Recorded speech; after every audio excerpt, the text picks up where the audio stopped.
Hello, welcome back to my YouTube channel English Survey Compared English Solution, and I am your English educator Amit. And today video is all about personal pronoun. पिछली video में मैंने आपको pronoun के बारे में बताया था, so थोड़ा सा डिस्कस करेंगे pronoun के बारे में और personal pronoun को पढ़ेंगे हम लोग आज. Pronoun means pro plus noun. Okay, pro plus noun. बदले में pro means बदले में, noun means noun.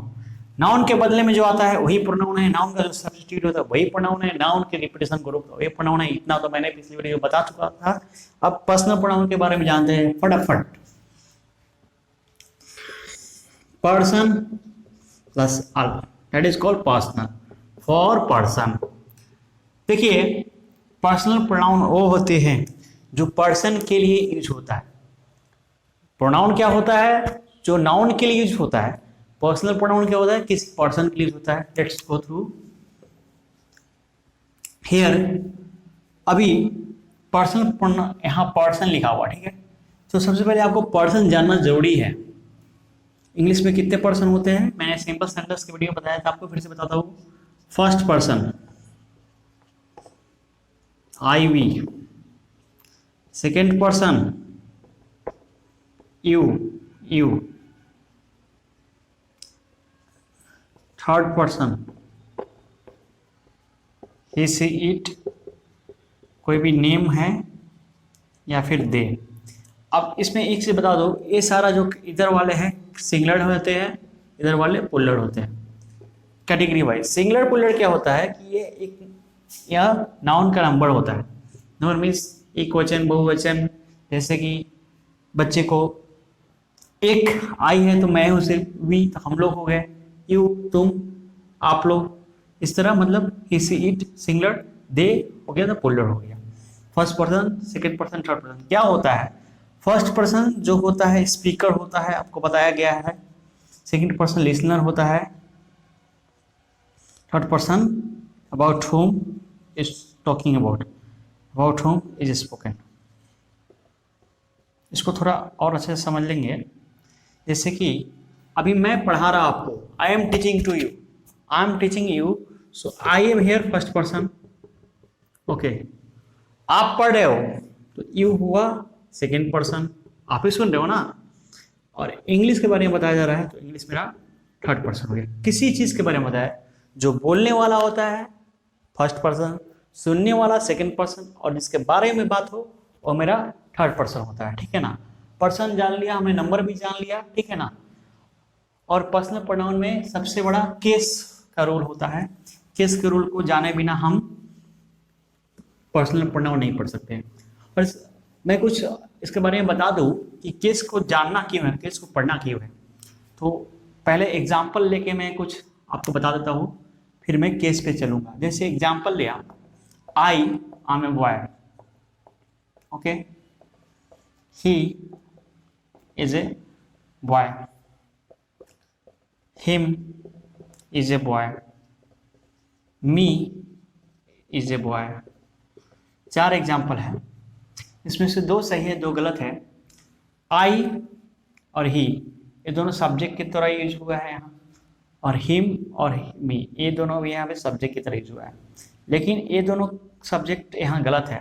होता क्या है, ये दोनों मेरा सब्जेक्ट है, ये दोनों मेरा ऑब्जेक्ट है. तो ऑब्जेक्ट को सब्जेक्ट की तरह नहीं ला सकते है ना, ऑब्जेक्ट को सब्जेक्ट की तरह नहीं ला सकते हैं. तो यहाँ पे मुझे एक ऑब्जेक्ट को ऑब्जेक्ट की तरह ही लाना होगा. जैसे कि मैंने बोला आई हेल्प हिम, तो वहाँ देखिए हिम, और यहाँ में अगर ही लिखा गलत हो जाएगा.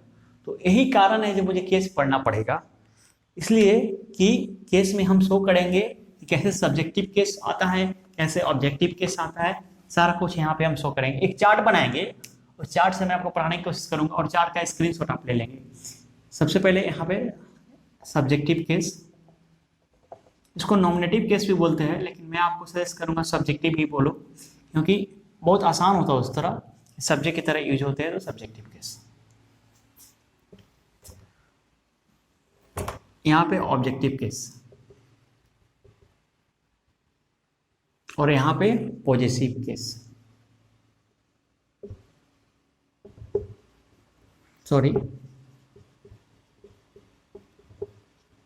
ठीक है। पॉजेसिव केस में दो होता है, एक होता है पॉजेसिव एडजेक्टिव, एक होता है पॉजेसिव प्रोनाउन, और इसका यूज सबका कैसे करना है वही मैं बताऊंगा आपको। थोड़ा सा वीडियो लंबा हो जाएगा, लेकिन पूरा आप इन तक देखना, अच्छे से, बहुत अच्छे से समझ में आएगा। अभी देखिए फर्स्ट पर्सन आई होता है सिंगुलर में, अब यहाँ ऑब्जेक्टिव में क्या होता है, मी होता है, और यहाँ पे ऐसे कर लेते हैं इसको, यहाँ माई हो जाता है, यहाँ माइन हो जाता है, ठीक है। अब यहाँ देखिए वी होता है और यहाँ अस होता है, यहाँ आवर हो जाएगा, यहाँ आवर्स हो जाएगा, यहाँ यू होता है, यू का यू ही रहता है, यू का योर होता है, योर्स हो जाएगा। मैं यू का एक ही बार लिखता हूँ, ठीक है। उसके बाद ही, सी, इट, ठीक है, यहाँ रखते हैं, दे रखते हैं। अभी देखिए ही का हिम होता है, सॉरी, यहाँ ही का हिम हो जाता है, यहाँ ही का हिज होता है, यहाँ भी ही का हिज होता है। सी का यहाँ हर होता है, सी का यहाँ हर होता है, यहाँ हर्ष होता है। ध्यान से देखिएगा, यहाँ सी का क्या हुआ, यहाँ हर हुआ, और यहाँ भी हर हुआ, और यहाँ हर्ष हो गया।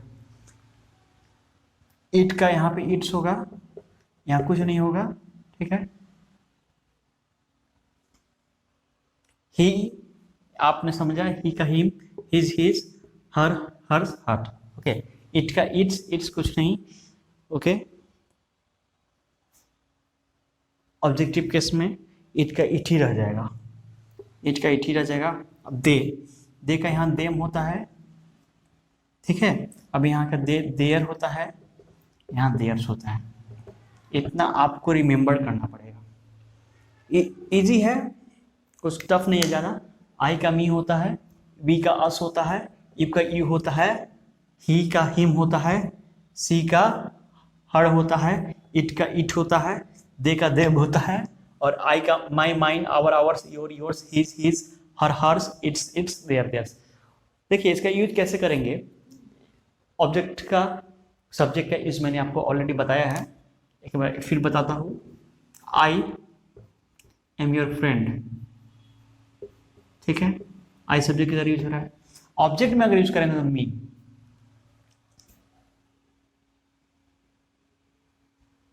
ही बीट्स मी, ऑब्जेक्ट में। यहाँ आई का यूज नहीं कर सकते हैं क्योंकि इस सब्जेक्टिव केस में है आई यहाँ पे, और यहाँ पे ऑब्जेक्टिव का ही यूज होगा, सब्जेक्ट का यूज नहीं कर सकते हैं, ठीक है ना। कोई भी एग्जांपल आप ले लो, कोई भी एग्जांपल ले लो, ठीक है। अब इन दोनों में क्या डिफरेंस है ये बताता हूँ। पॉजेसिव, पॉजेसिव तो पोजेशन वर्ड है, मतलब अधिकार शो करने के लिए, लेकिन अधिकार शो करने के लिए एडजेक्टिव, एडजेक्टिव जो है होता है, आप इसका स्क्रीनशॉट ले लो, मैं इसको रब करने वाला हूँ, ठीक है। होता क्या है, देखिए एडजेक्टिव का काम होता है क्वालिफाई करना, किसी भी नाउन को क्वालिफाई करना, ठीक है। तो नाउन को क्वालिफाई करने के लिए नाउन के पहले आना चाहिए, ठीक है ना। तो यहाँ पे क्या अंतर है दोनों के में, पॉजेसिव प्रोनाउन, पॉजेसिव एडजेक्टिव में, चलिए मैं आपको स्क्रीन पे ले चलता हूँ और एग्जाम्पल से समझाता हूँ, ठीक है। तो एग्जाम्पल यहाँ हम लोग एक ले लेंगे, बहुत ही अच्छा एग्जाम्पल ले लेंगे, एक ही एग्जाम्पल लेंगे, जैसे दिस इज माई पेन, और सेम एग्जाम्पल को हम लोग लेंगे दिस पेन इज माइन करके। आप यहाँ देखिएगा, वो सेंटेंस है, ये मेरा प्रोनाउन मैंने आपको बताया, पी प्रोनाउन, पॉजेसिव प्रोनाउन, और ये मेरा पी एडजेक्टिव बताया। आप सर कैसे बताया आपने, इसलिए बताया, देखिए ये जहाँ यहाँ जो नाउन है, जो नाउन मेरा नाउन दिया है, उसके पहले माई आ रहा है, एडजेक्टिव आ रहा है, क्योंकि माई जो है एडजेक्टिव है, इसलिए एडजेक्टिव है कि यह इस पेन को क्वालिफाई कर रहा है। एडजेक्टिव का काम क्या होता है, एडजेक्टिव क्वालिफाइज ए नाउन, विशेषता बताता है ना, ठीक है। दिस पेन इज माइन, अब यहाँ पे इस पेन की बात हो रहा है, यहाँ डिस्क्राइब किसके बारे में हो रही है, पेन के बारे में, और पेन के बाद के लिए यह माइन आया है, यही समझना पड़ेगा। एक एग्जाम्पल और लेते हैं, आपको नहीं समझ में आया तो, this is her skirt, this is her skirt, this skirt is hers. ठीक है, अभी देखिएगा, स्कर्ट है एक नाउन है, हर उसके पहले आया, यानी कि हर जो है स्कर्ट की विशेषता बता रहा है।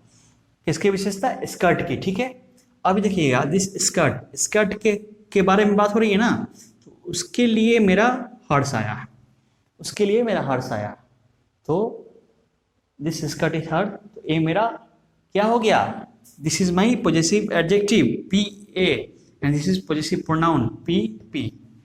और मैं चाहूंगा कि आप लोग मुझे कमेंट बॉक्स में ऐसे कम से कम 5 एग्जाम्पल लिखे, ताकि मैं समझूं कि आपको समझ में आ गया है। ठीक है, और कोई सेशन हो तो मुझे व्हाट्सएप करें, ईमेल भेजें। ठीक है, और ये आपका अपना चैनल है जिससे आप इंग्लिश आसानी से सीख रहे हो, और मैं आपको सिखाने के लिए ऐसे ऐसे अच्छे वाले वीडियो ला रहा हूँ। प्रोनाउन का प्लेलिस्ट भी बन चुका है, और इस प्लेलिस्ट में यह सेकेंड पार्ट है, और भी आगे वीडियोज आने वाले हैं। तो इस चैनल को सब्सक्राइब करना तो बिल्कुल भी नहीं भूलेंगे, अपने दोस्तों के साथ शेयर करेंगे, और बेल आइकन को भी दबाएंगे। Till time, see you next time.